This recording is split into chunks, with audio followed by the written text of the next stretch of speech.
Australia, a land of unique biodiversity, has long grappled with an unusual foe, the rabbit.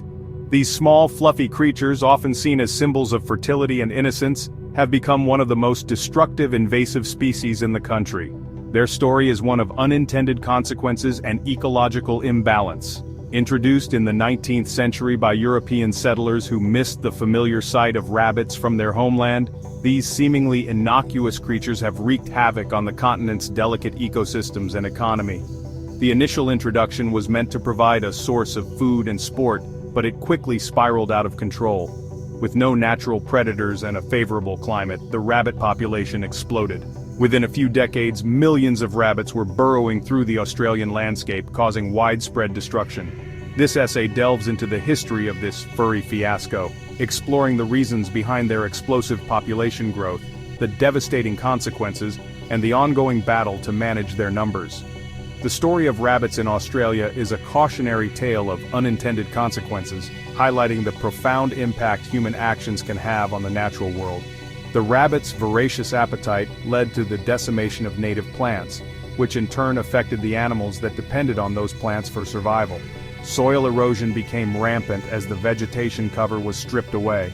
Efforts to control the rabbit population have included everything from hunting and trapping to introducing diseases like myxomatosis and rabbit hemorrhagic disease. Despite these efforts, rabbits remain a persistent problem. This ongoing struggle underscores the importance of understanding ecological balances and the need for sustainable solutions to mitigate such imbalances. It serves as a reminder that human interventions in nature must be approached with caution and foresight. The rabbit's tale in Australia began in 1788 with the arrival of the first fleet. These ships carried not only convicts and supplies but also a few rabbits, which were initially kept in small numbers for food. The settlers saw these rabbits as a convenient source of meat, and they were kept in hutches and small pens in backyards. Initially kept in small numbers for food, the rabbits were not seen as a threat. However, this perception changed dramatically in 1859. It was the fateful release of 24 rabbits by Thomas Austin in 1859 that triggered the invasion. Austin, a settler and avid hunter, believed that introducing rabbits would provide a familiar hunting experience and a touch of home. Little did he know, this decision would have far-reaching consequences. With no natural predators to keep their numbers in check, the rabbits multiplied at an astonishing rate. The Australian landscape, with its mild winters and abundant food sources, proved to be an ideal environment for the rabbits to thrive.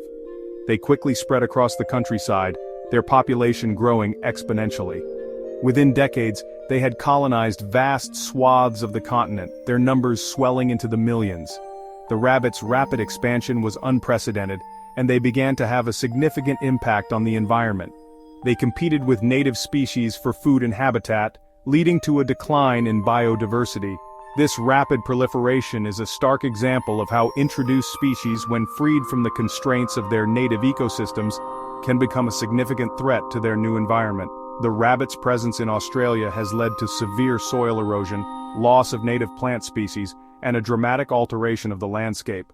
Efforts to control their population have included everything from hunting and trapping to the introduction of diseases like myxomatosis and rabbit hemorrhagic disease. Despite these efforts, the rabbit population remains a persistent challenge, illustrating the complex and often unintended consequences of introducing non-native species into a new ecosystem. Central to the rabbit's success was the lack of natural predators in Australia. In their native Europe, predators like foxes and weasels kept their populations in check. However, Australia's native predators, such as dingoes and eagles, were ill-equipped to control the rapidly multiplying rabbits. This lack of natural regulation created a perfect storm for the rabbit population to explode. The rabbits, with their high reproductive rate and adaptability to diverse environments, quickly outstripped the capacity of the native ecosystem to contain them. The environmental impact of the rabbit invasion has been devastating. As voracious grazers, they decimate native vegetation, leaving behind barren landscapes prone to erosion. This loss of vegetation disrupts entire ecosystems, impacting native animals that rely on these plants for food and shelter. The rabbits' burrowing habits further exacerbate the problem, leading to soil degradation and increased erosion. Their presence has been linked to the decline of numerous native plant and animal species, pushing some to the brink of extinction. Section 5. The economic impact, a blight on agriculture. Beyond the environmental damage, the rabbit plague has had a crippling effect on Australia's agriculture. They compete with livestock for grazing land, reducing productivity and costing farmers millions of dollars annually. Their impact on crops and pastures further adds to the economic burden. The Australian government has invested heavily in rabbit control measures, but the sheer scale of the problem makes it a constant and costly battle. The economic toll underscores the interconnectedness of ecological health and economic well-being. Section 6. Combating the invasion, strategies for control. Over the decades, Australia has employed various methods to control its rabbit population. The introduction of rabbits in the 18th century led to an ecological disaster, and since then, the country has been in a constant battle to manage their numbers. These range from traditional approaches like trapping and shooting, which have been used for many years. Trapping involves setting up cages or snares to capture rabbits, while shooting is often carried out by hunters in rural areas, to more modern techniques like biological control. Biological control involves using natural predators or diseases to reduce rabbit populations. This method is considered more sustainable and environmentally friendly compared to traditional methods. One of the most well-known methods is the introduction of the myxomatosis in the 1950s. This virus was specifically chosen because it affects rabbits but is harmless to other animals and humans.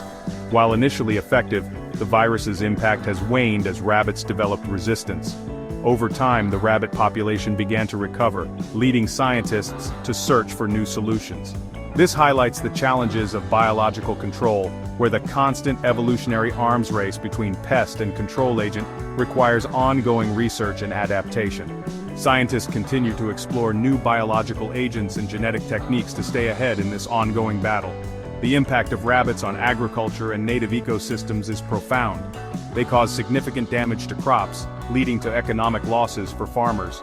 Additionally, they compete with native species for food and habitat, disrupting the ecological balance. Government agencies and local communities are actively involved in rabbit control efforts. Public awareness campaigns and community participation are crucial in implementing effective strategies. Physical barriers like rabbit-proof fences have also been constructed to prevent the spread of rabbits into vulnerable areas. These fences are regularly maintained to ensure their effectiveness. The fight against rabbit overpopulation in Australia is ongoing. It requires a multifaceted approach, combining traditional methods, modern science, and community involvement to protect the environment and agriculture from this persistent pest. Section 7. The importance of integrated pest management. Recognizing the limitations of single-pronged approaches, Australia has adopted integrated pest management strategies. This involves combining multiple control methods such as targeted poisoning, habitat modification, and exclusion fencing, to manage rabbit populations more effectively. This multifaceted approach aims to disrupt the rabbit's life cycle at various stages, making it harder for them to adapt and rebound. The success of integrated pest management hinges on ongoing monitoring and adaptive management strategies. Section 8. The quest for solutions, ongoing research and innovation. The fight against rabbits in Australia is far from over. Scientists continue to explore new and innovative control methods, including genetic biocontrol agents and fertility control. The development of more targeted and environmentally friendly solutions is paramount. The focus is on finding solutions that can effectively reduce rabbit numbers while minimizing impacts on native species and the environment. This ongoing research is crucial for ensuring the long-term sustainability of Australia's ecosystems. Section 9. A continual battle. The future of rabbit control in Australia. The rabbit invasion of Australia serves as a stark reminder of the interconnectedness of ecosystems and the far-reaching consequences of human actions. It highlights the importance of vigilance, proactive management, and ongoing research in mitigating such ecological challenges. The battle against the rabbit is a continual one, requiring ongoing adaptation and innovation. By learning from past experiences and embracing new technologies, Australia continues its quest to restore balance to its unique and precious ecosystems.